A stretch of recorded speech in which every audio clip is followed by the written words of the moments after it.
Dust traveled over the New Mexico settlement in 1888, thick enough to make the eyes sting and the throat feel raw. The air smelled of sagebrush and burnt wood, a strong mixture that stayed heavy on the skin. On a platform made of uneven boxes, a young lady stood with a coarse cloth covering tied over her face. Her hands were secured, her posture firm, but her breathing was quick and irregular. Her name was Rosalind Cruz. The men gathered near the platform yelled insults and harsh guesses about the stranger beneath the covering. Their voices rose like a strong wind, encouraging one another, their boots grinding the ground as if prepared to take her before the selling even started. Then a tall person stepped forward. Silas Thorne, a rancher known more for power than speech, moved through the crowd.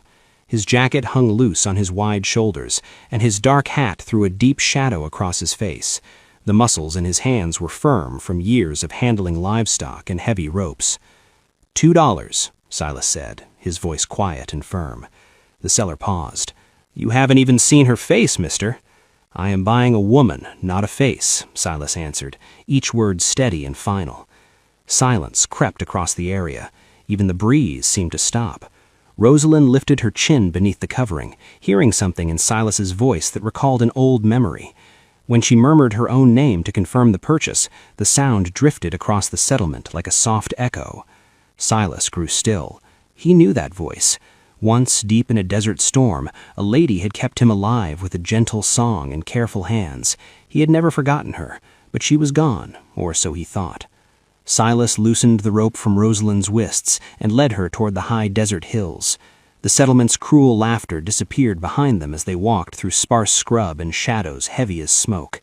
The rope around her hands was slack now, more symbolic than restrictive, but her steps remained careful. The cloth covering was tied loosely at her neck so she could see just enough to walk. Its frayed edge moved when the wind changed, showing him quick glimpses of her chin and jawline, but nothing more. The hills took them in, muffling every sound. The path curved between rocky outcrops and tall agave, their shadows stretching. Rosalind's dress was worn and thin, not right for this land, but she kept her steps steady. Silas tried not to look closely, keeping his eyes on the path ahead, jaw tight with thoughts he couldn't name. When his small adobe dwelling came into view, built against a stony slope, Rosalind stopped. A faded religious medal hung above the door, a sign someone once hoped for protection. Inside, Silas moved away from her, giving her space to select where to stand. No one is placing you now, he said softly. You stand where you choose. Rosalind moved slowly toward the far wall, her fingers touching the clay floor until she lowered herself to her knees, keeping her back protected, her position tired. The cloth covering covered her face. But her fear was something Silas could sense, like warmth from a fire. He didn't touch her. He didn't ask her anything. He simply went to the cooking area and set a pot of water heating, letting the warmth fill the room. He placed a clay bowl near her and moved back. I always prepare enough for two, he said, not looking at her. He used to be from a spouse. After she passed away, I kept the custom. Rosalind lifted the edge of the covering just enough to see the bowl. Her movements were careful and practiced, as if she had lived too long, expecting harm. She ate slowly, as if experiencing belief itself. Silas kept his eyes on the fire, dealing with memories that hurt too deeply, the shelter in the sandstorm, the voice that kept him awake when danger circled him like wild animals. Rosalind's voice held the same quiet power. Could it be her? The lady who vanished before he ever learned her name? He didn't ask. He couldn't. When she finished eating, Rosalind secured the covering again. Her hand shook only a little. You don't know me, she said. Silas turned, his arms resting on his knees, firelight moving across his face. Don't need to, not yet. Her breath caught. A barrier rose between them, built from old worry and memory she could not share. Silas stepped outside into the cold night, letting the sharp air settle him. The sky above glowed with stars, bright and unforgiving. Behind him, inside the house, Rosalind sat alone.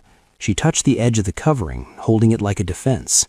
She didn't know if Silas Thorne was a reliable man or a risky one.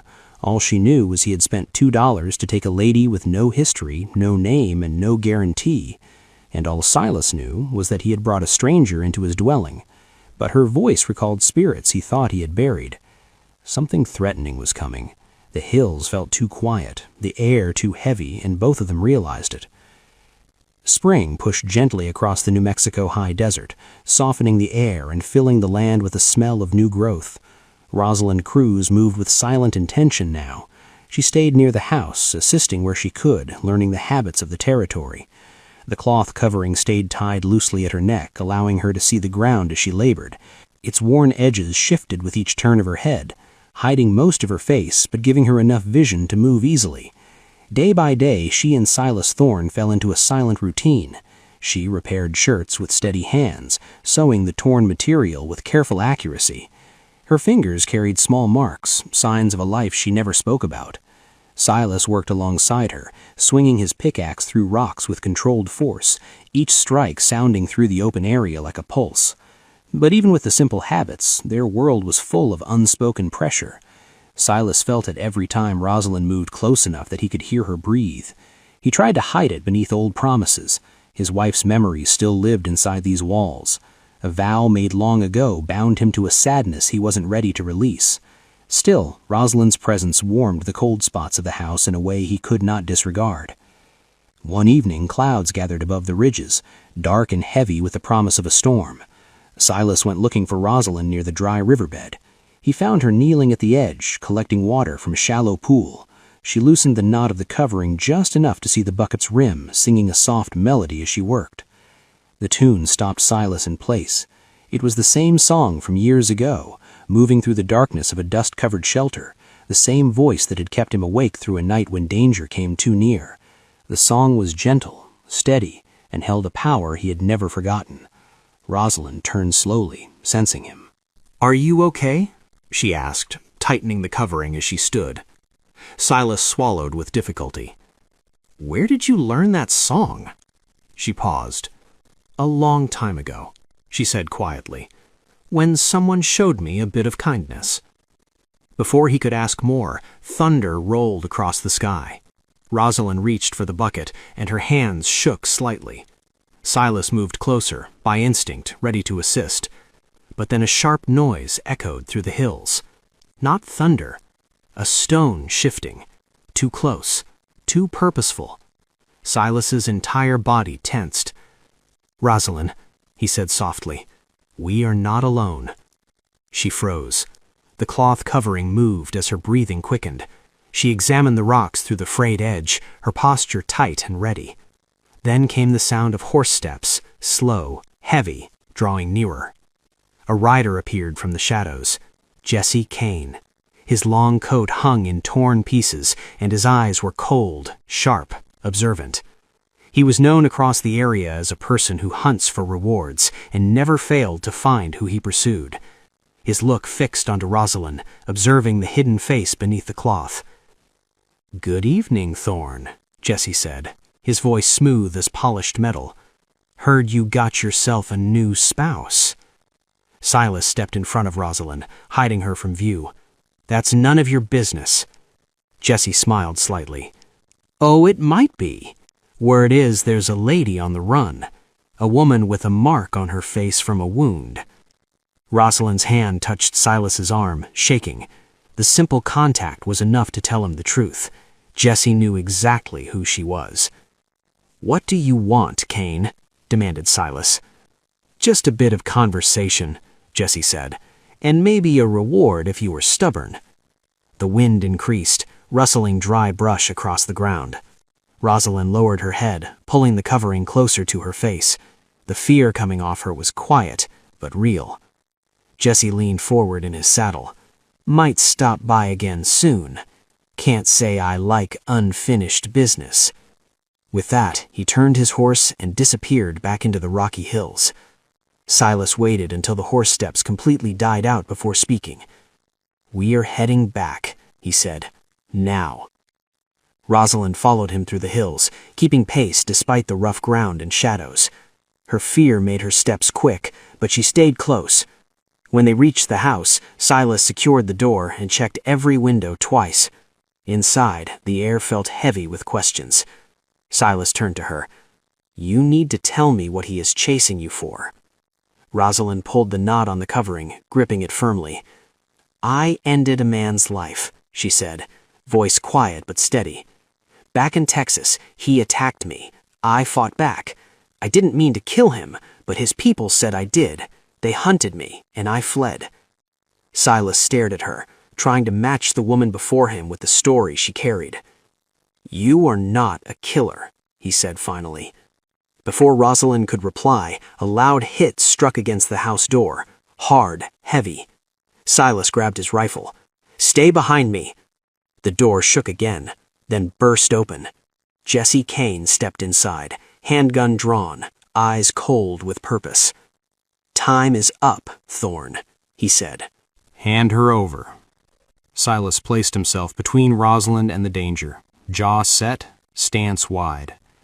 "No," he said, and the conflict inside the house started. The house trembled with the force of Jesse Kane's entry. Wind pushed through the broken entrance, scattering dust across the floor. Silas Thorne stood firm, rifle raised, keeping Rosalind behind him. Her breath shook through the loose cloth covering, the worn edges moving near her cheek. Jesse stepped farther into the room, pistol steady in his hand. "You know how this goes," he said coldly. "Move aside, Thorne. She is coming with me." Silas didn't move suddenly. "She is not yours to take." A slight smile appeared on Jesse's face. "She is a person running from the law. I bring her in. The law pays me. You stand in the way. You go down with her." Rosalind's fingers gripped Silas's coat, not from fear alone, but from something like desperate trust.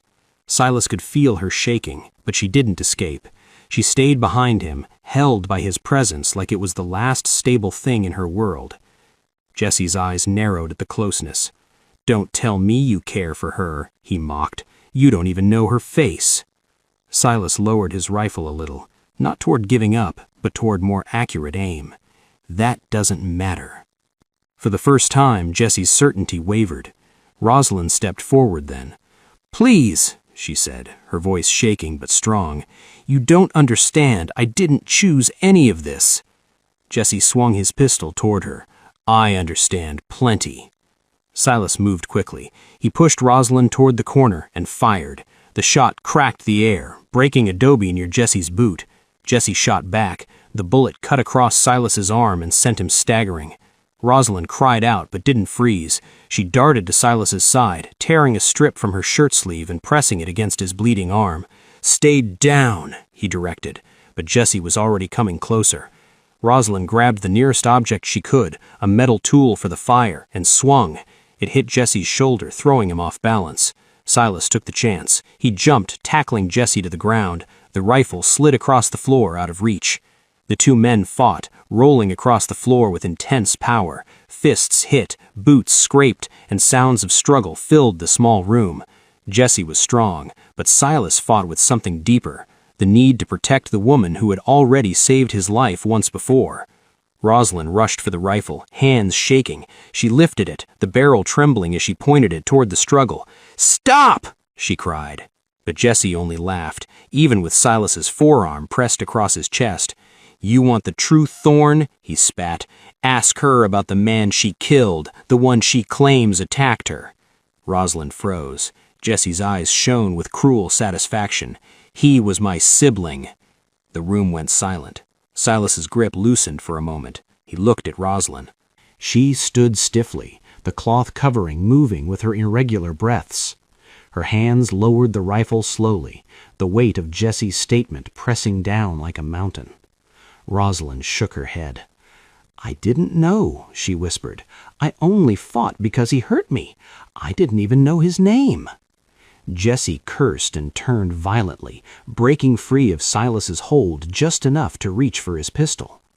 Silas reacted first, forcing his knife down, not into Jesse, but through his sleeve, securing his arm to the floorboards. "Enough," Silas growled. "This ends now." Jesse struggled, but the fight drained from him. Silas secured his wrists with Rosalind's discarded rope, tying it firmly. He pulled Jesse up and shoved him toward the door. "You will come with me to the town official," Silas said, "alive." Jesse spat blood onto the floor. "You are a fool, Thorne. Protecting her won't change what occurred." Silas didn't reply. He pulled the bounty hunter outside and tied him to the post until morning, when he could travel into town. Days passed. Rumors traveled through the settlement quickly. Bit by bit, the truth came out.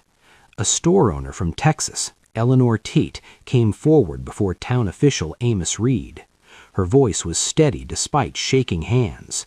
"I saw it," Eleanor said. "Rosalind fought for her life. I begged her to run before they accused her of a wrong she did not commit." The town official nodded slowly. "That account appears correct. The order for arrest is removed." Rosalind Cruz was free at last.